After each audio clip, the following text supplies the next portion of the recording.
Dr. Phil interviewed a woman named Sarah, who said she kept sending money to her online boyfriend in Africa.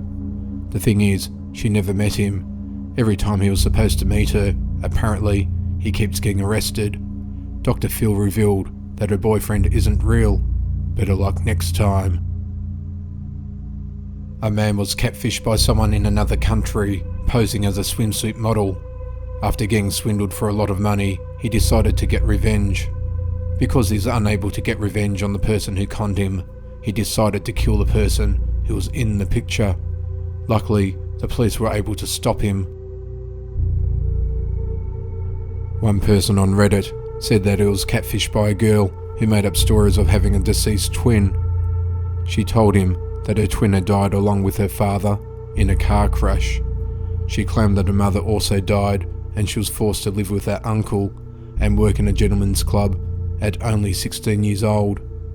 Eventually, the boy discovered that the girl not only lied about her entire life, but she was a completely different person than the one in the picture she had sent. Some people get catfished by someone using another person's picture. Then there are those who get duped by a very talented graphic artist who takes her picture, makes herself look 200 pounds lighter, and has flawless skin.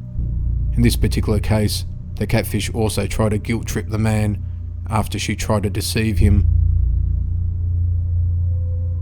There are plenty of sick people online. People need to be aware of sexual predators entering chat rooms. One kid pretended to be a 15-year-old girl and was hit on by a 54-year-old man. When the boy told the man he was 13, the man didn't mind and still wanted to meet up. We understand that people have a job to do, but this takes work a little too far. A woman who calls herself Keeper801 works for a repo company. She creates fake online profiles, makes dates with guys who are past due on their payments, and repossesses their vehicle, all in a day's work. A user got catfished by some of his dorm mates who sent him a Facebook request with a fake picture. When he went to meet the girl at a coffee shop, she obviously wasn't there. In the end, he met the girl whose picture they had used, and she wanted to go on a date with him. There is no depth to the greed some people have. A girl named Kari pretended to have cancer, had someone make a donation page for her, and got people to send her gifts and money. It turns out this girl not only didn't have cancer, but she used a picture of another girl who actually did have it. The details are sketchy regarding what really happened between reclusive Janelle Potter and an engaged couple Billy Payne and Billie Jean Hayworth. The three all unfriended each other, possibly due to online harassment, which is what Janelle claimed. Janelle created an online character named Chris, a CIA agent who was apparently protecting her from cyberbullies. Sadly, Janelle's parents got involved, and her father, possibly believing Janelle's safety was at risk, murdered Billy and Billy. Now Janelle and her parents are serving life sentences in prison. After Laurie Drew's daughter had a fight with her friend Megan Meir, Laurie decided to get revenge on Megan. She and her daughter created a fake profile of a boy named Josh Evans. They then began an online relationship with Megan. After the boy started sending negative online messages, Megan took her own life. Laurie Drew was charged, but eventually quitted for her role in this sad story. Brandon Wenzel was an online member of the dating site Plenty of Fish. It was on this site that this young man met Clarissa. For a while, things were going great, yet Clarissa kept cancelling plans to meet up at the last minute. Sadly, the last minute she cancelled, Brandon took some pills with vodka and overdosed. He never learned that she was in fact Jessica Boudreau, an 18-year-old girl who used a fake identity. Natalia Burgess served over 2 years in prison for scamming and having phone sex with underage boys, all while using fake online personas and names. She even killed off her fake identities, leading to at least one of these teen boyfriends to commit suicide.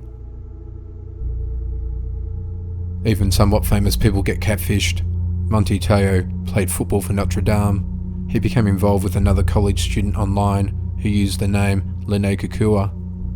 After Teo told several media outlets that his girlfriend had died, investigators discovered that the girl had never existed.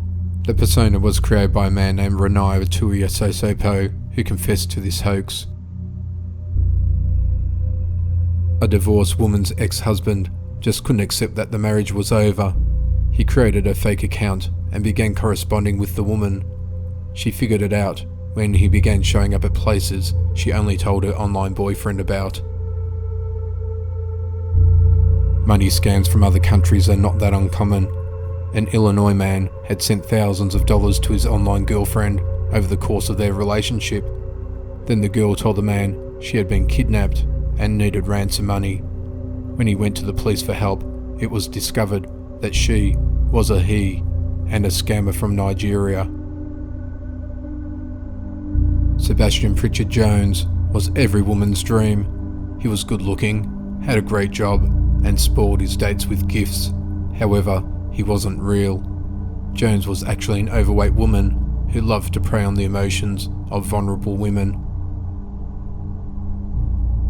MS-13 gang member Carlos Melara used catfishing on social media to lure gang rivals by posing as a girl. When the unsuspecting rival would show up to meet, Melara would pretend to be a friend of the girl, then drive them to the spot where other MS-13 members would be waiting to kill them. A woman catfished 2 men. One of those men murdered the other and was sentenced to 20 years in prison. The bizarre twist to this sad story is that the woman was a fictional persona. She was a divorced woman who used her daughter's photos to create this online profile. Patra Williams decided to catfish her niece in order to keep tabs on her. She created an identity of Tread Top Dog Ellis. When the two began talking more, Williams' niece asked Top Dog to murder her aunt. The niece was arrested for solicitation of murder. A McDonald's worker in the UK lured a young girl from California. He pretended to be a lead singer of a popular band. He lured the girl to a forest, blindfolded her, and cut her neck. The girl thankfully survived, and the man was sentenced to prison. He actually Googled how to kill someone and get away with it. One man went the extra mile to keep up his facade. He even created a circle of friends to go along with his fake profile. Tony Bushby created these profiles to gain the trust of Catherine Katie Winter. When the trust was earned, he met with her and murdered her. There was no motive other than pure evil. Edmundo Guzman Jr. was sentenced to prison for the murder of Eddie Leal. Leal met up with Guzman, thinking he was meeting a beautiful woman named Rebecca. Guzman created the page and profile to lure men in order to rob and kill them. The judge said Guzman was a thrill killer. Darren Schillmiller pretended to be a millionaire named Tyler. He convinced a group of teens to rape and murder their friend for $9 million. The girl they murdered was the best friend of one of the teens. A professor killed himself after being blackmailed by someone posing as an underage girl.